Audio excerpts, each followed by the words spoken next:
Hi hello అందరికీ welcome to my channel. నేను ఈరోజు మష్రూమ్ కర్రీ చేశాను. ముందుగా స్టవ్ పైన ఒక బాండీ పెట్టుకొని దాంట్లో కొద్దిగా ఆయిల్, ఆనియన్స్, పల్లీలు, కొద్దిగా నువ్వులు, గసగసాలు వేసి ఫ్రై చేసుకోవాలి. అలాగే 2 పచ్చిమిర్చి వేసి గోల్డెన్ ఫ్రై అయ్యేంత వరకు ఫ్రై చేసుకొని దీన్ని మిక్సీ పట్టి పక్కకు పెట్టుకోవాలి. ఆ తర్వాత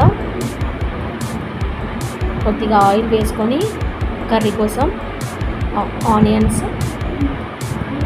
2 పచ్చిమిర్చి వేసి ఫ్రై చేసుకోవాలి. లైట్ గోల్డెన్ ఫ్రై అయ్యేంత వరకు ఫ్రై చేసుకున్న తర్వాత దాంట్లో 1 స్పూన్ పసుపు, అల్లం వెల్లుల్లి పేస్ట్,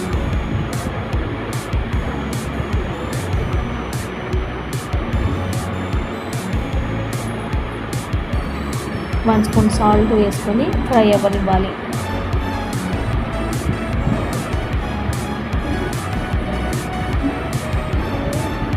ఆ తర్వాత మనం పేస్ట్ చేసి పెట్టుకున్న మసాలాను వేసి ఆయిల్ తేలేంత వరకు దాన్ని ఫ్రై చేసుకోవాలి.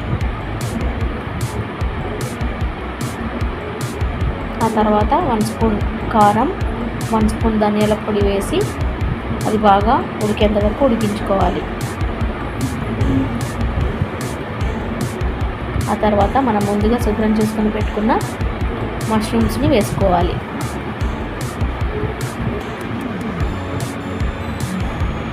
మష్రూమ్స్ ఉడకడానికి వాటర్ పోయాల్సిన అవసరం ఏమీ ఉండదు.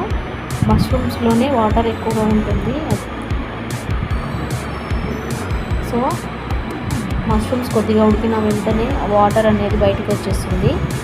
ఆ తర్వాత లైట్గా కొంచెం మనం గ్రేవీ కన్సిస్టెన్సీ చూసుకొని అవసరమైతే కొంచెం వాటర్ వేసుకొని ఉడికించుకున్న తర్వాత 1 స్పూన్ గరం మసాలా వేసుకోవాలి. ఆ తర్వాత ఫైనల్గా బటర్ వేసుకొని కొద్దిసేపు ఉడికించుకున్న తర్వాత కొత్తిమీర వేసుకోవాలి. అంతే, ఎంతో యమ్మీ మష్రూమ్ కర్రీ చాలా టేస్టీగా ఉంటుంది. చపాతీలోకి, రైస్లోకి, దేంట్లోకైనా మంచి కాంబినేషన్. తప్పకుండా ట్రై చేయండి.